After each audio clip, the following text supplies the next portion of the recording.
The observation deck of the Crimson Verdict hummed with the cold efficiency of a machine built for judgment. The ship hung in the void between 3 star systems, neutral ground where treaties were signed and broken with equal ceremony. Its hull reflected starlight like polished bone, and deep within its corridors, those who had failed the Interstellar Council learned the cost of disappointment. Captain Owen was 14 years old when they brought him to the punishment chamber. His father had been Earth's chief negotiator, a man whose words once held the power to prevent wars. That power had crumbled during the failed peace talks on Arcturus 7, and now the son would pay the price his father could not.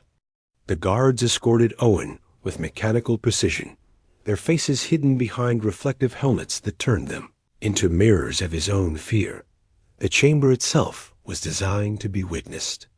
One wall stood transparent, facing a narrow corridor where other prisoners could observe what disobedience earned.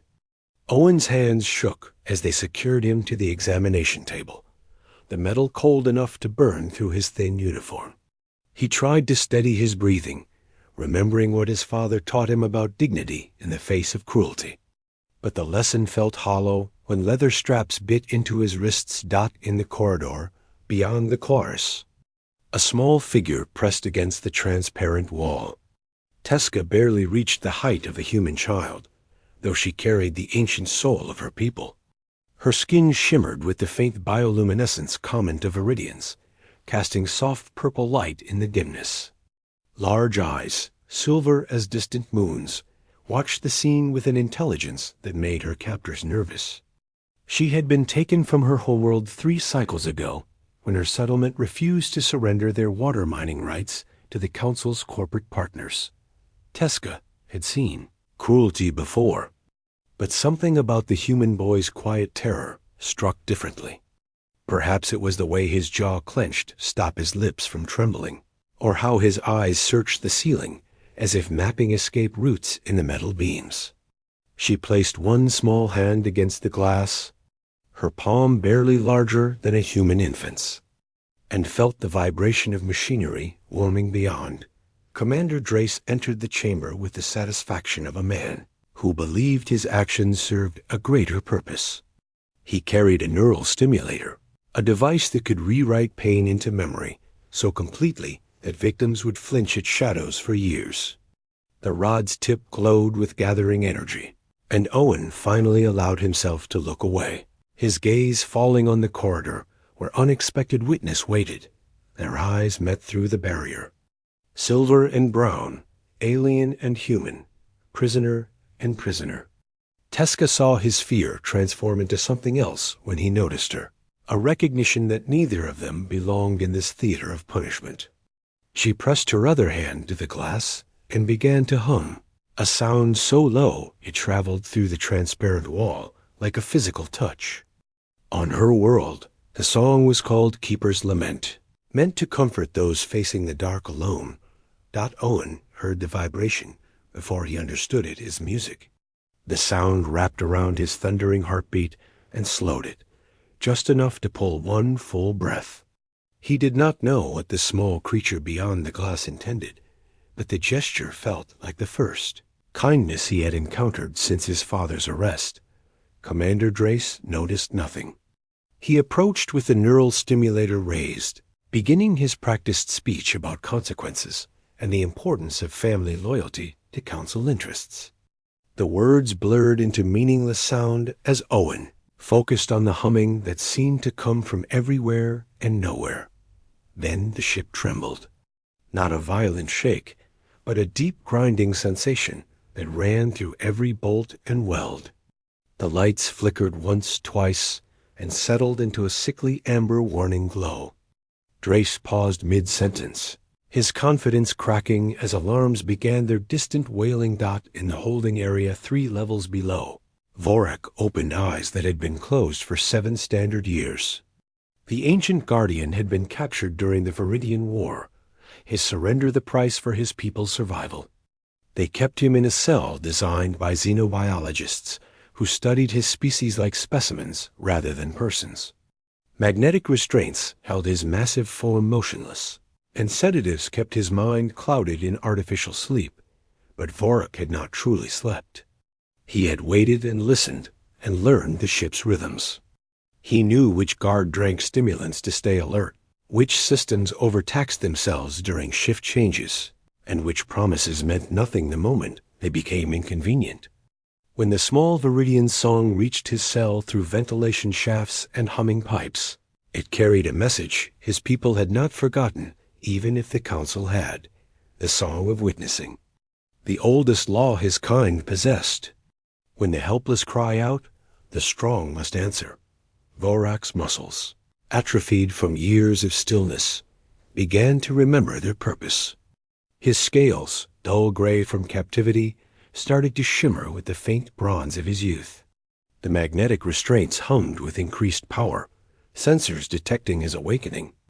But they had been calibrated for a dormant prisoner, not one who remembered why his species once ruled 3 systems. Through strength tempered with honor, the chamber where Owen lay strapped began to feel smaller. Drace glanced at the door, instinct warning him that something fundamental had shifted. Teska's humming grew stronger, no longer a comfort, but a call that echoed through steel bones and synthetic SINEW in his cell below. Vorak stood for the first time in 7 years. The restraints screamed their electronic protest. Warning lights painted the walls crimson. And somewhere in the ship's secure networks, an AI registered an event it had no protocol to address. A guardian was waking. And this time, he would not sleep until the small ones were safe.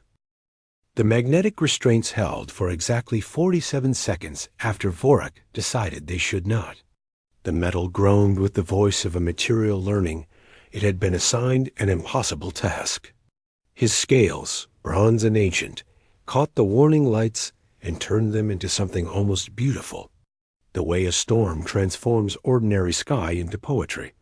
The first restraint surrendered at the shoulder joint, bolts shearing clean as Vorak shifted his weight with the patience of stone becoming avalanche. The second followed when he simply breathed deeper than the engineers had calculated possible, his chest expanding beyond the tolerances their models had promised. The chains at his legs took longer, but only because he chose to stand slowly, letting each link understand its failure before moving to the next. Guards arrived in the proper formation, weapons raised in the approved manner, voices calling commands their training had assured them would matter.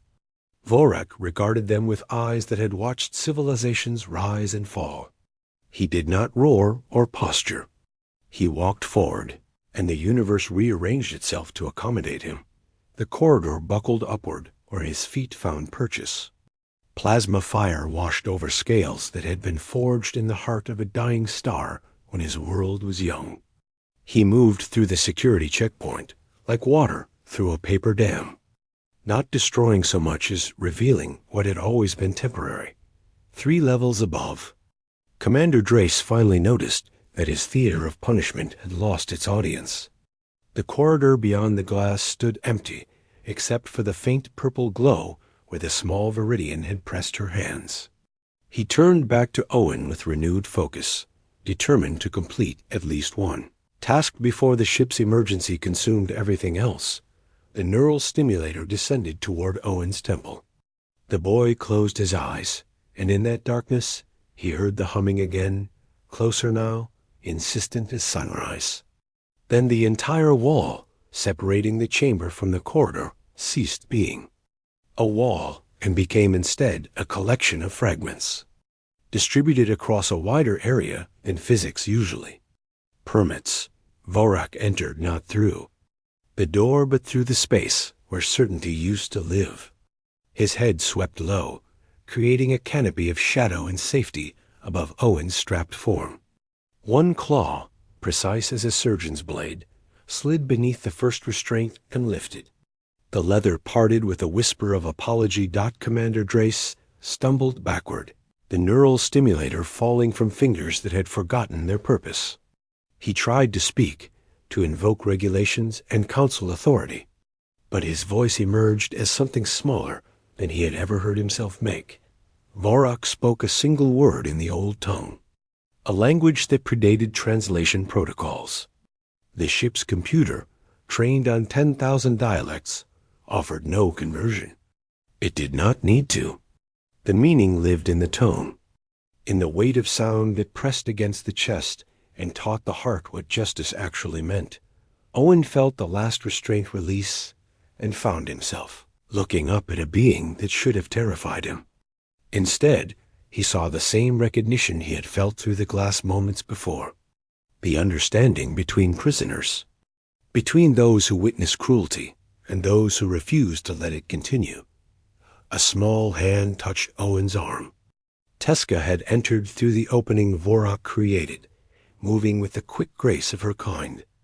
Up close, her bioluminescence painted Owen's skin with soft lavender light.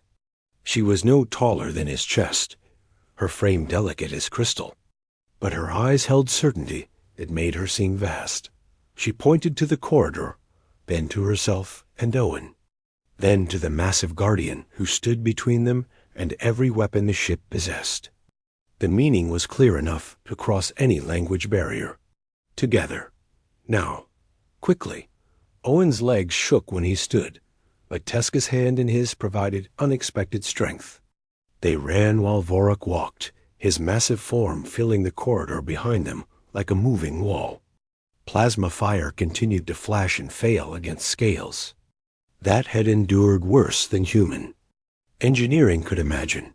The escape route Vorak chose made no tactical sense until they were 3 turns deep and Owen realized they were descending rather than seeking the obvious exits. The Guardian knew this ship better than its own crew, had spent 7 years listening to its heartbeat through his cell walls.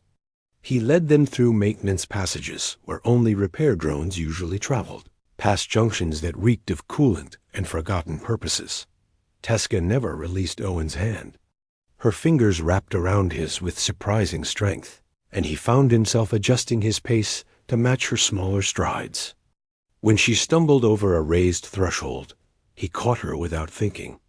When he hesitated at a junction, she pulled him forward with the confidence of someone who had learned to trust the only protection available. They emerged in a launch bay that smelled of old fuel and older dreams. A single escape craft sat dormant in the corner, marked with the recycling codes that meant it was scheduled for breakdown. Vorak approached it with the gentle certainty of someone who had already decided its next purpose. The craft's systems sparked to life under his touch. Controls responding to pressure they were not designed to feel. Teska guided Owen to the passenger compartment, a space barely large enough for 2 humans, impossibly cramped for a human and a Veridian sharing the same air. They squeezed together, knees touching, breathing synchronized by necessity. Vorak's massive head appeared in the doorway, too large to enter, but close enough to meet their eyes one final time. He spoke again in the old language, and this time Owen understood not the words, but the blessing they carried. The Guardian would not be joining them. His path led elsewhere, to buy them time measured in his own remaining moments. Owen started to protest, but Teska placed her hand over his mouth, gentle but firm. She shook her head, silver eyes glistening with tears that caught the cabin's emergency lighting. Some gifts, her expression said, could only be honored by accepting them fully. The launch sequence began without them touching any controls. Vorak had programmed their destination into systems that would delete the information as soon as they cleared the ship's gravity well. The craft shuddered, lifted, and suddenly the crimson verdict fell away beneath them, its vast bulk shrinking to a toy, then a star, then a memory. In the cramped cabin, Owen and Teska floated in the microgravity of acceleration, still holding hands because neither had thought to let go. The viewport showed the scattered light of 1,000 systems, each one a possible destination, each one a chance at something other than the cruelty they had escaped. Teska hummed again, but this time the song was different. Not a lament, but a greeting, the sound her people made when recognizing kindred souls across the vast difference of biology and culture. Owen did not know the melody, but he joined anyway, his voice finding harmony with hers in the small space they shared. Behind them, the Crimson Verdict's alarms reached a crescendo. That spoke of systems failing and authorities scrambling, and one ancient guardian teaching a ship full of certainty what doubt actually costs. The craft's sensors registered explosions, electromagnetic pulses, and the signature of something very old, deciding it had been polite long enough. By the time the debris cloud cleared, the small craft had vanished into the stellar drift between civilizations. Two prisoners becoming something else entirely.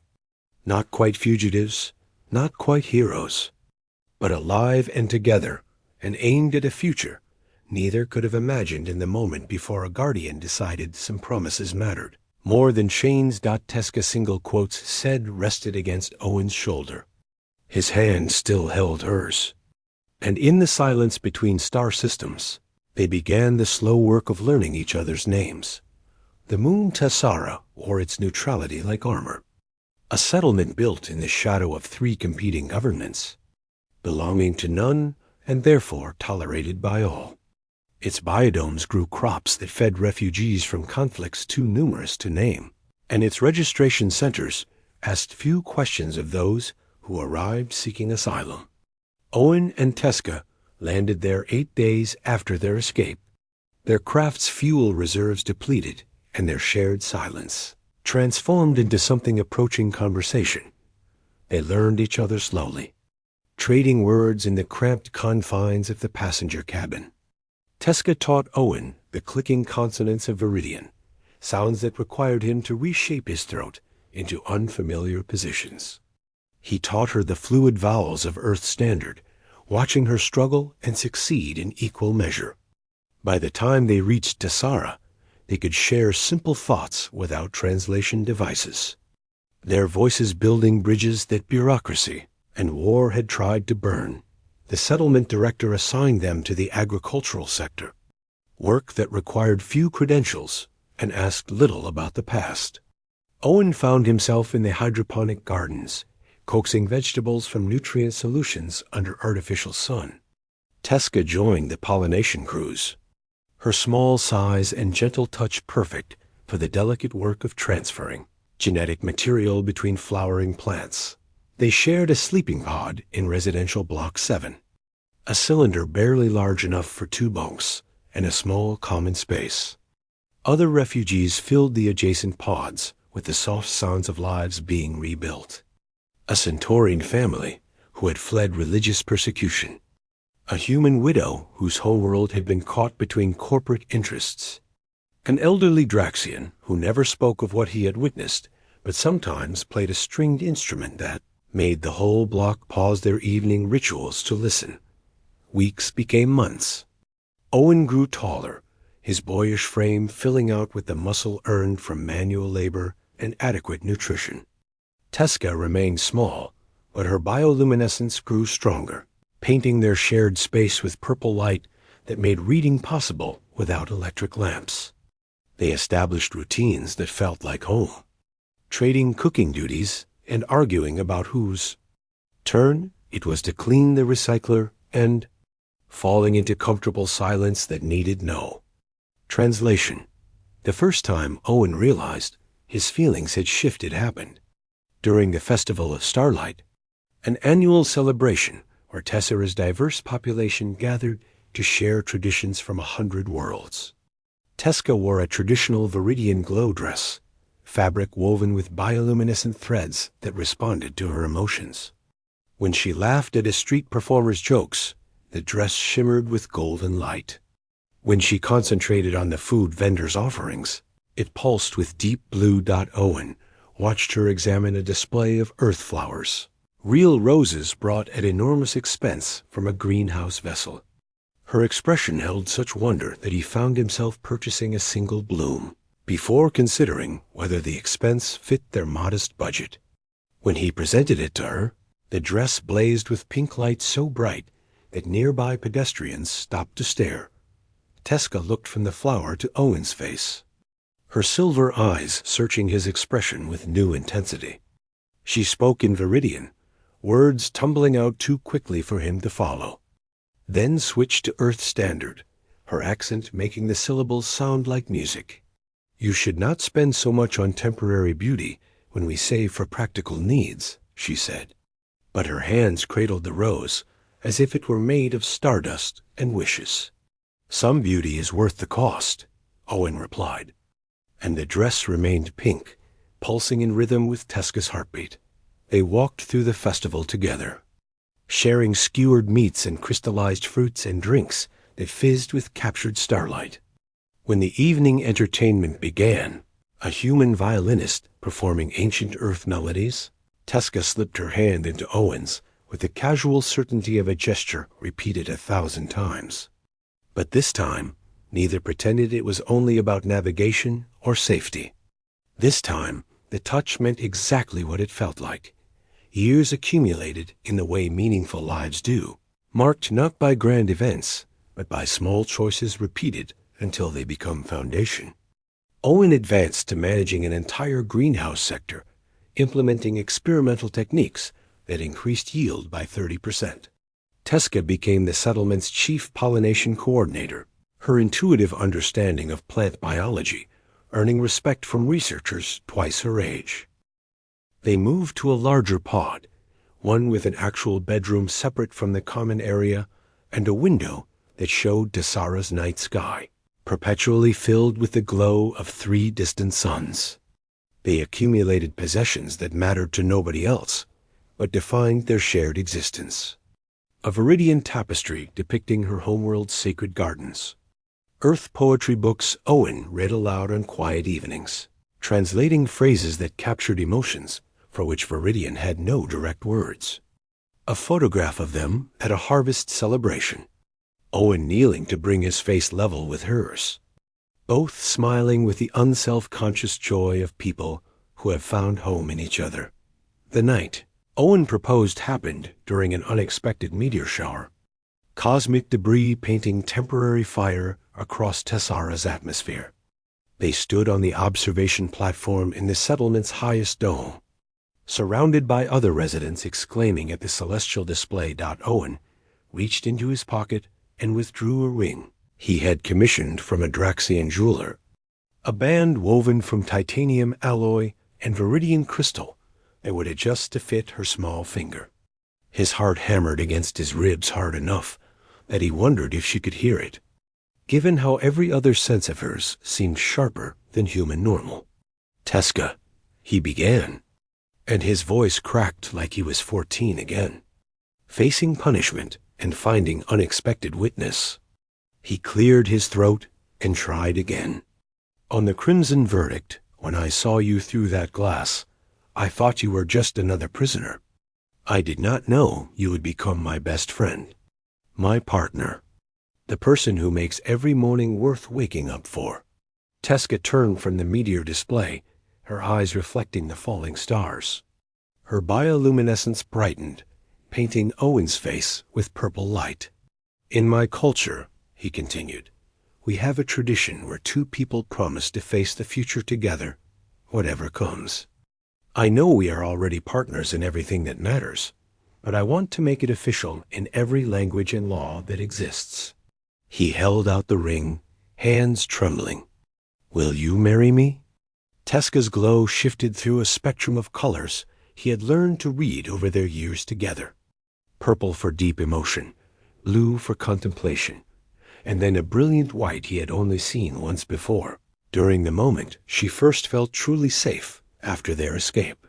She took the ring with both hands, examining the way Veridian crystal caught and amplified the light her skin produced. "On my world," she said softly, "we have a saying about souls that meet across impossible distances. We call them star-crossed, but not in the tragic way your Earth literature uses the term. For us, it means 2 souls whose paths should never have aligned, yet the universe bent itself to make the meeting possible." She slipped the ring onto her finger, and it contracted gently to fit perfectly. "You are my star-crossed, Owen Hawley. Yes, I will marry you in every language and law." The kiss they shared was, watched by falling stars, and fellow refugees, and the quiet approval of a universe that occasionally gets romance right despite all evidence suggesting it does not care. Her lips tasted like the fruit they had shared earlier, sweet with alien sugars that human biology found delightful.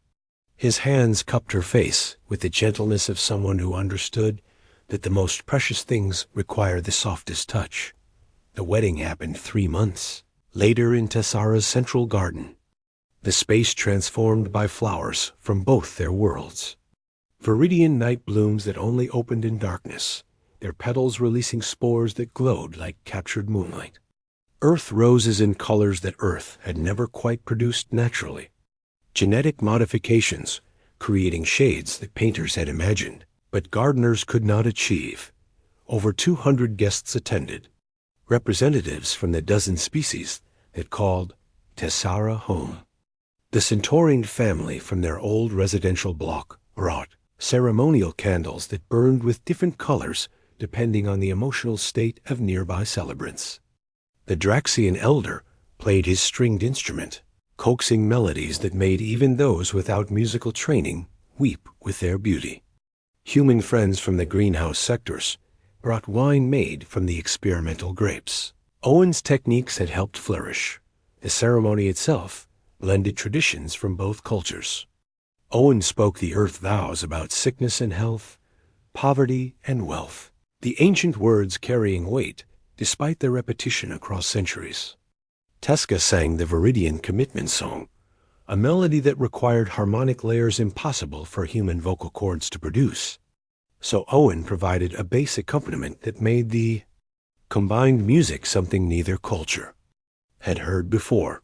When the officiant pronounced them married, in the eyes of Tessara's charter and the laws of 36 member civilizations, the assembled guests erupted in celebration that transcended species barriers. Cheers and clicks and harmonic vibrations and sounds that human ears registered as music even if they carried meanings words could not capture. The reception lasted until Tessara's artificial dawn. Cycles of eating and dancing in speeches that ranged from eloquent to embarrassingly honest. Owen's greenhouse supervisor told stories about early mistakes involving fertilizer ratios. Teska's pollination team presented a living sculpture, a plant they had crossbred specifically for the occasion, its flowers shifting between purple and brown, the colors of their respective eyes dot as the celebration wound down and guests departed to their various sleeping schedules. Owen and Teska remained in the garden, sitting beneath a hybrid tree that bore fruit edible to both their species. Her head rested against his chest, positioned over his heart so she could feel its steady rhythm. His arm wrapped around her shoulders, hand gently tracing the patterns of bioluminescence that danced across her skin. "Do you ever think about Vorak?" Teska asked quietly, her voice carrying the exhaustion of joy fully expressed. Owen considered the question, watching the last stars fade from Tessara's simulated sky. "Every day. I wonder if he survived. If he knew what he was giving us when he broke those chains." "He knew," Teska said with certainty. "Guardians always know. That is what makes them guardians, instead of just strong creatures who could choose violence." She shifted to look up at Owen's face. "He gave us the chance to become this, to prove that the cruelty we witnessed was not the only possible future." "We have built a good life," Owen agreed, and smiled. "Though I suspect our children will find new ways to terrify us." Teska's glow brightened with surprise and delight. "You wish for children? You never mentioned this desire before." "I have been afraid to hope for too much," Owen admitted. "After everything that was taken from both of us, sometimes it feels dangerous to want more than survival and safety. But yes, if our biology allows it, if the medical teams can help us navigate the challenges, I would love to raise children with you, to give them the childhood we lost, the security we had to fight for." "Then we will try," Teska said, her practical nature asserting itself even in the midst of romantic declaration. The xenobiology researchers have been asking for volunteers for cross-species family studies. We could contribute to knowledge while building our family. They sat in comfortable silence as Tessara's gardens came alive with the morning routines of pollination crews and harvest teams. Somewhere above them, three suns continued their eternal dance. Systems that had been in conflict for generations, now held in fragile peace by settlements like this one.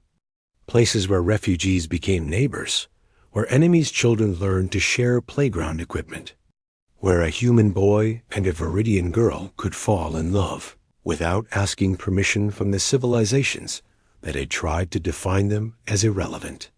The rose Owen had purchased years ago at the Festival of Starlight had long since wilted and been composted into the garden's soil.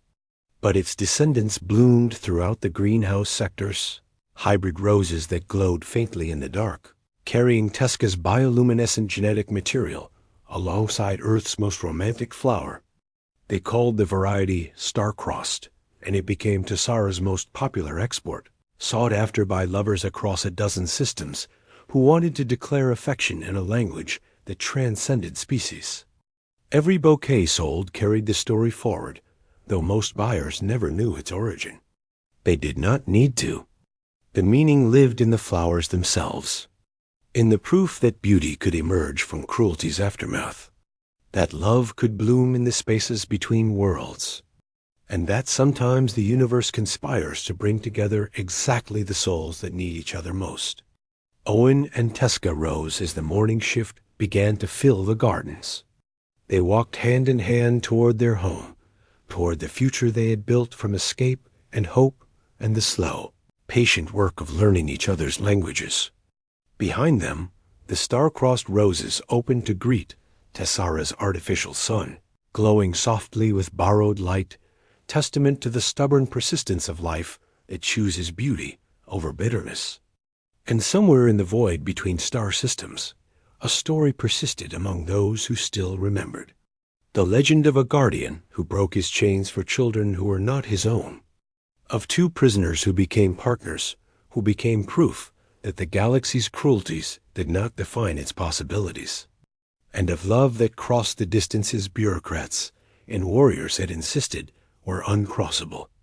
Their story ended here in a garden on a neutral moon, with simple happiness hard-won and carefully tended. But the seeds they planted would scatter across systems, carried by those who witnessed their journey and dared to believe that compassion could be stronger than fear, that connection could outlast conflict, and that sometimes the most revolutionary act is simply choosing to love someone the universe insists you should fear. The end.